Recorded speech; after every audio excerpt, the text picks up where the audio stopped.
हर्षवर्धनने शिर्केला call केलेला असतो. शिर्के म्हणत असतो, बोला वकील साहेब.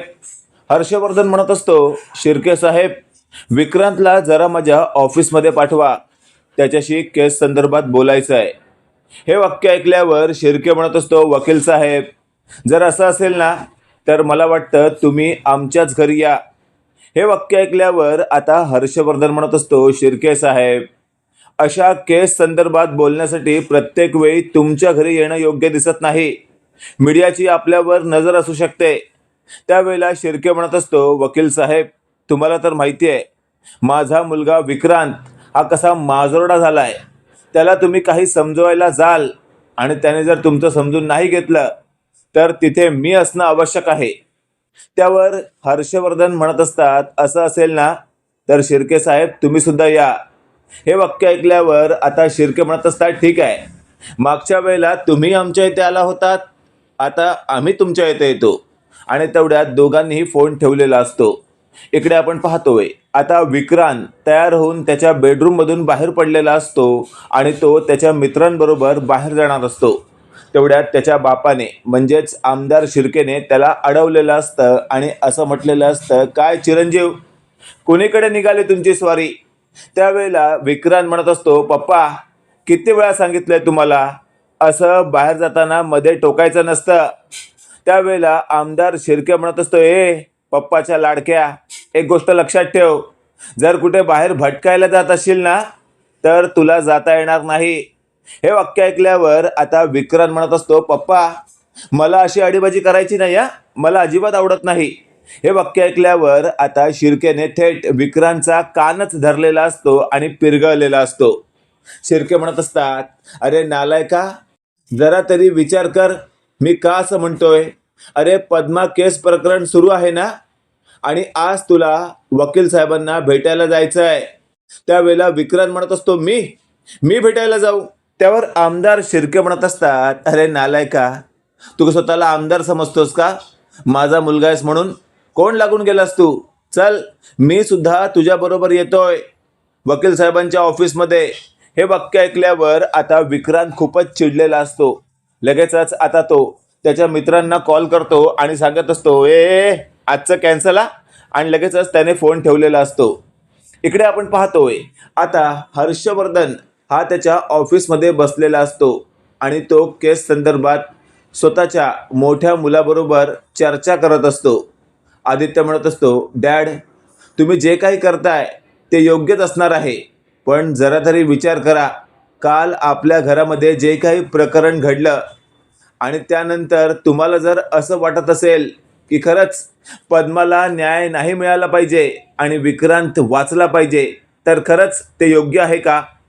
आता आदित्यच्या तोंडून हे वाक्य ऐकल्यावर हर्षवर्धन म्हणत असतो, आदित्य, याचा अर्थ काय समजू मी? जसा त्या पद्माचा ऊर्जाने ब्रेन वॉश केलाय तसा तुझा देखील त्या ऊर्जाने ब्रेन वॉश केलाय की काय? हे वाक्य ऐकल्यावर आदित्य म्हणत असतो, डॅड, तसं नाहीये, पण जरा तरी विचार करा, पद्माच्या जागी जर आपली तीर्थ असती तर. हे वाक्य ऐकल्यावर हर्षवर्धन भलताच चिडलेला असतो. हर्षवर्धन म्हणत असतो, आदित्य, काय बोलतोयस तू? हे माझ्या मुलीची तुलना तू त्या पद्माशी करतोयस, त्या भिकारड्या पद्माशी. त्यावर आदित्य म्हणत असतो, डॅड शांत व्हा, एवढं चिडू नका. तेवढ्यात आपण पाहतोय तिथे आता थेट आमदार शिर्के आणि विक्रांत आलेले असतात आणि विक्रांत आणि आमदार शिर्केने हर्षवर्धनला भलतंच चिडलेलं पाहिलेलं असतं. आणि अशातच आपण पाहतोय आमदार शिर्के बोलू लागतात, वकील साहेब, अहो काय झालंय, इतकं का चिडलात तुम्ही? आणि बापले, तुम्ही अशा कोणत्या विषयावर बोलताय की इतकं चिडायला झालं तुम्हाला? हे वाक्य ऐकल्यावर आता हर्षवर्धन म्हणत असतो, या शिर्के साहेब, बसा, तो आमचं जरा घरगुती मॅटर आहे. हे वाक्य ऐकल्यावर शिर्के म्हणत असतात, आता आम्ही तुमचे व्यायी होणार आहोत. मग तुमच्या घरातलं आणि आमच्या घरातलं असं काही नसतं. सांगा काय प्रॉब्लेम आहे तर आपण एका झटक्यात प्रॉब्लेम सॉल्व्ह करू. हे वाक्य ऐकल्यावर मात्र आता हर्षवर्धन म्हणत असतात, तो विषय नंतरचा आहे. आधी मी विक्रांतला इथे खास करून केस संदर्भात त्याला काही टिप्स द्यायला बोलवलंय. विक्रांत, एक गोष्ट लक्षात ठेव, आज कोर्टामध्ये ऊर्जा शिंदे तुला खरं काय आहे ते बोलायला भाग पाडणार आहे. पण तुला जे काही मी सांगितलं आहे तेच बोलायचं आहे, एवढं मात्र लक्षात ठेव. आणि ती तुला चिडायला भाग पडेल आणि तू चिडशील, हेच तिला हवंय, हे तू लक्षात ठेव. त्यामुळे तू चिडायचं नाहीये. ती कितीही काही बोलेल त्याच्यावर जास्त रिॲक्ट व्हायचं नाही. त्यावर विक्रांत म्हणत असतो, अंकल नका काळजी करू, तुम्ही एकदा मला सांगितलंय ना, त्याच पद्धतीने मी तिला उत्तर देणार आहे. आणि एकदा का या केस प्रकरणातून बाहेर पडलो ना, मग तर त्या ऊर्जा शिंदेला दाखवतोच हा विक्रांत शिर्के काय माणूस आहे ते. इकडे आपण पाहतोय आता कोर्टाच्या कामकाजाला 1-1.5 तासानंतर सुरुवात होणार असते. त्यासाठी हर्षवर्धन आधीच कोर्टाच्या आवारात पोहोचलेला असतो. इकडे ऊर्जा देखील घरातना बाहेर पडलेली असते आणि तिच्याबरोबर तिचा नवरा शौर्य देखील असतो. शौर्य म्हणत असतो, ऊर्जा तू काही टेन्शन वगैरे घेतलेलं नाहीयेस ना? त्यावर ऊर्जा म्हणत असते, शौर्य टेन्शन तर मला आहेच, पण एका गोष्टीचं, आज जर हर्षवर्धन सरांनी खरंच जर कोणते डुप्लिकेट पुरावे आणून विक्रांतला वाचवण्याचा प्रयत्न केला तर ही केस हरल्याचं दुःख होणार नाहीये, तर विक्रांत सुटला याचं दुःख होईल.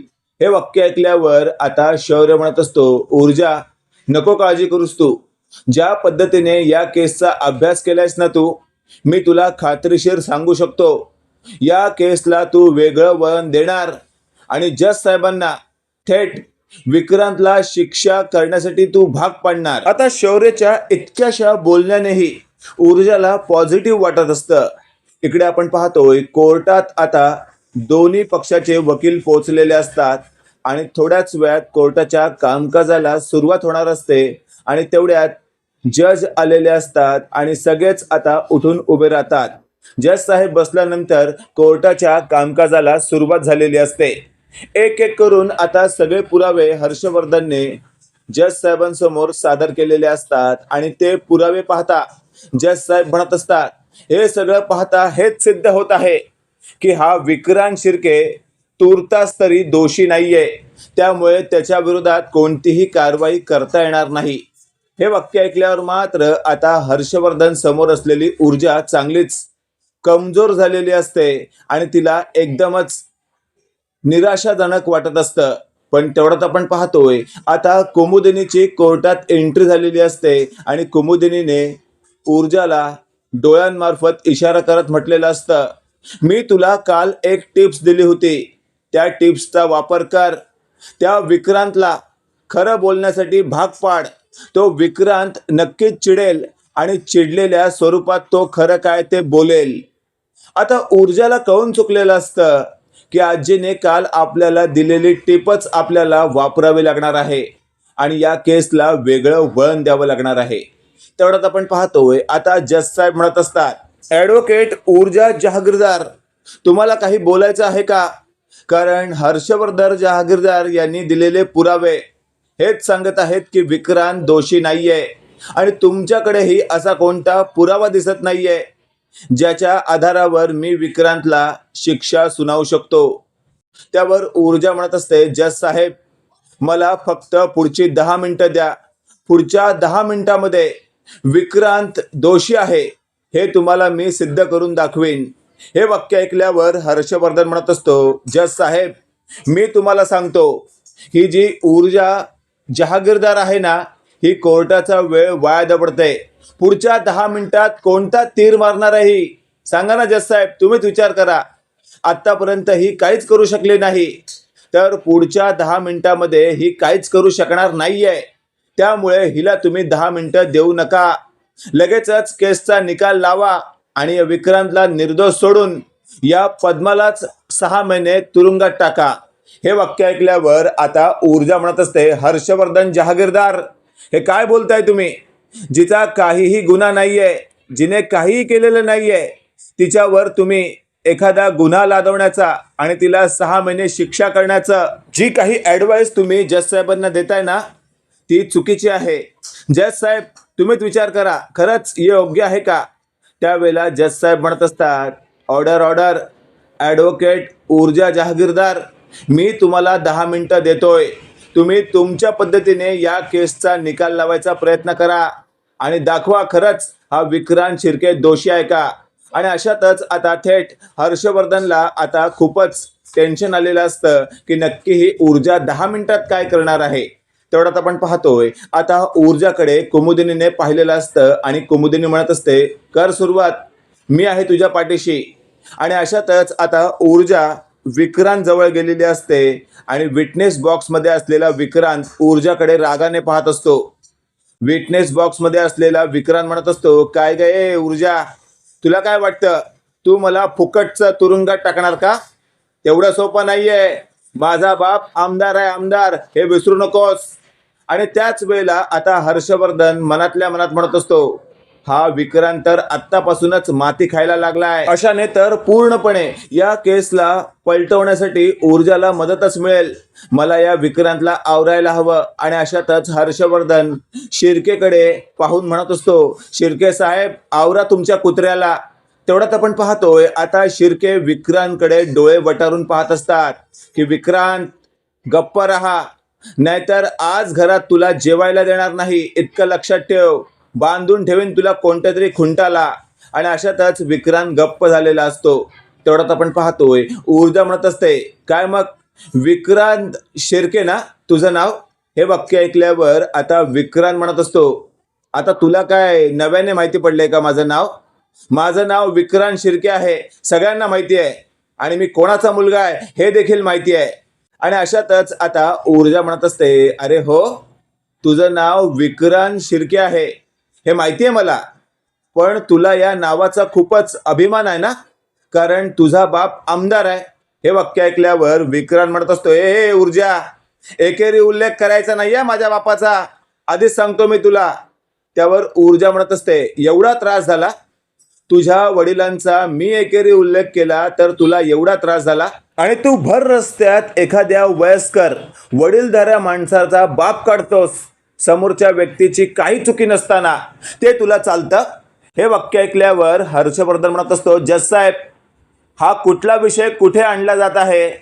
त्यावर लगेचच आपण पाहतोय आता ऊर्जा म्हणत असते, ॲडव्होकेट हर्षवर्धन जहागीरदार, जज साहेबांनी मला 10 मिनिटं दिली आहेत, प्लीज तुम्ही मध्ये बोलू नका. हे वाक्य ऐकल्यावर आता हर्षवर्धनला गप्प बसावं लागतं. अशातच आपण पाहतोय आता विक्रांत म्हणत असतो, ए ऊर्जा, कोणतं प्रकरण तू काढतेस, कोणाचा बाप काढलाय मी. त्यावर ऊर्जा म्हणत असते, आहेत ना माझ्याकडे काही पुरावे, माझ्याकडे काही व्हिडिओ क्लिप सुद्धा आहेत. एकदा रस्त्यावरून तू तुझ्या महागड्या गाडीतून जात होतास आणि तुझी गाडी एका रस्त्याच्या साईडला उभी होती, तर समोरून येणाऱ्या वृद्धाला तुम्ही विनाकारण त्रास देत होतात आणि त्यावेळेला त्याला तुम्ही मारलं देखील होतं त्याची काही चूक नसताना. आणि त्यावेळेला तिथे असणाऱ्या काही लोकांनी तुझा व्हिडिओ बनवला होता. तोच व्हिडिओ माझ्याकडे आहे जो मी आता जज साहेबांना दाखवणार आहे. त्याच व्हिडिओच्या आधारावर निश्चितच तुला काही ना काही शिक्षा नक्की होईल. हे वाक्य ऐकल्यावर हर्षवर्धन म्हणत असतो, त्या व्हिडिओचा आणि या केसशी काही संबंध नाही आहे. त्यावेळेला ऊर्जा म्हणत असते, संबंध कसा नाही, त्या दिवशी पद्माचा गळा आवळताना मी पाहिलंय. या विक्रांतने ओढणी घेऊन पद्माच्या गळ्याभोवती लपेटली होती आणि जोरात तिचा गळा आवळत होता. विक्रांत म्हणत असतो, नाही, मी ओढणीने गळा आवळलाच नाही.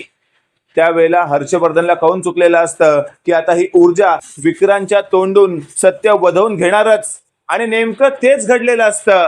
ऊर्जा म्हणत असते, विक्रांत, तू पद्माच्या ओढणीने तिचा गळा आवळला होतास. त्यावर विक्रांत म्हणत असतो, नाही नाही, मी ओढणीने गळा आवळलेला नाहीये.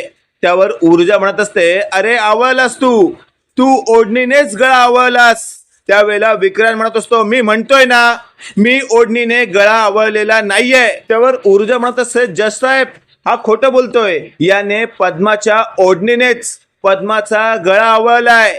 त्यावर विक्रांत म्हणत असतो, जज साहेब, या ऊर्जा शिंदेला वेड लागलाय, काही बोलते ही. मी ओढणीने गळा आवळलेला नाहीये, तर मी माझ्या हाताने गळा आवळलाय.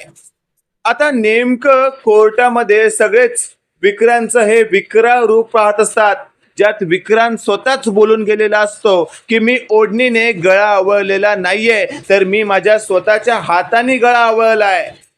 हे वाक्य ऐकल्यानंतर आता आमदार शिर्केने कपाळावर हात मारून घेतलेला असतो आणि हर्षवर्धन देखील स्वतःशी बोलत असतो, वाट लागली, आता ही केस गेली हातून. आणि अशातच आता थेट जज साहेब देखील एकदम अवाक झालेले असतात, कारण या विक्रांतने स्वतःहून कबुली दिलेली असते की मी पद्माचा गळा आवळला होता.